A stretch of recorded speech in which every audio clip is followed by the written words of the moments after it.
നമുക്കിപ്പോൾ കാണുമ്പോൾ അറിയാം ഈ ഭയങ്കര യങ്ങായിട്ട് ഭയങ്കര ആക്റ്റീവായിട്ട് നടക്കുന്നവർ വരെ പെട്ടെന്ന് നമ്മൾ അറിയാണ് അവർ കുഴഞ്ഞു വീണ് മരിച്ചു. അപ്പോൾ ഈ ഹാർട്ട് അറ്റാക്കിനുള്ള കുറച്ച് റീസൺസ് ആക്ച്വലി ഈ ഹാർട്ട് അറ്റാക്ക് നിങ്ങൾക്ക് നിങ്ങളും മനസ്സിലാക്കിയിട്ടുണ്ടാവും. ഇപ്പോൾ ഈയിടെ ആയിട്ട് ഇപ്പോൾ നമ്മൾ ഏറ്റവും മനുഷ്യർ മരിക്കുന്നതിന് നമ്പർ 1 കില്ലർ ഡിസീസ് എന്നാണ് ഹാർട്ട് അറ്റാക്കിനെ പറയുക. അത് ഇന്ന് ആക്ച്വലി ഇന്ത്യ അതിൻ്റെ ഒരു ഹെഡ് ക്വാർട്ടേഴ്സായി മാറിയിരിക്കുകയാണ്. അതിൻ്റെ കാരണം എന്ന് വെച്ചാൽ ഈ ഹാർട്ട് അറ്റാക്ക് ആക്ച്വലി ഒരു ജീവിതശൈലി രോഗങ്ങളുടെ ഒരു എൻഡ് റിസൾട്ടാണ്. ഇപ്പോൾ ജീവിതശൈലി രോഗങ്ങൾ എന്ന് പറയുമ്പോൾ എന്തൊക്കെയാണ്? നമുക്ക് പ്രമേഹം, പ്രഷർ, കൊളസ്ട്രോൾ, പിന്നെ അമിതഭാരം, സ്ട്രെസ്സ്, വ്യായാമമില്ല, ഇതൊക്കെയാണ് നമ്മുടെ ജീവിതശൈലിയുമായി ബന്ധപ്പെട്ടിട്ടുള്ള രോഗങ്ങൾ.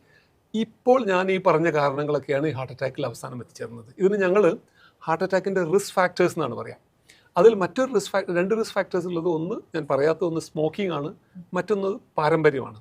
ഇപ്പോൾ പാരമ്പര്യം നമ്മുടെ അച്ഛനമ്മയ്ക്ക് അല്ലെങ്കിൽ വളരെ ക്ലോസ് റിലേറ്റീവ്സിന് ഒരുപാട് ഇങ്ങനത്തെ ഹാർട്ട് അറ്റാക്ക് ഉണ്ടായിട്ടുണ്ടെങ്കിൽ മറ്റവർക്കും വരാനുള്ള സാധ്യതയുണ്ട്, പ്രൊവൈഡഡ് അതൊരു യങ് ഏജിൽ വരികയാണെങ്കിൽ. ഇപ്പോൾ പ്രായമായ അച്ഛന് ഹാർട്ട് അറ്റാക്ക് ഒന്നും മരിച്ചത് കൊണ്ട് മക്കൾക്ക് അതിൻ്റെ റിസ്ക് ഇല്ല. പക്ഷേ അച്ഛന് ഒരു യങ് ഏജിൽ ഹാർട്ട് അറ്റാക്ക് മരിച്ചതാണെങ്കിൽ മക്കൾക്ക് തീർച്ചയായിട്ടും റിസ്ക് ഉണ്ട്.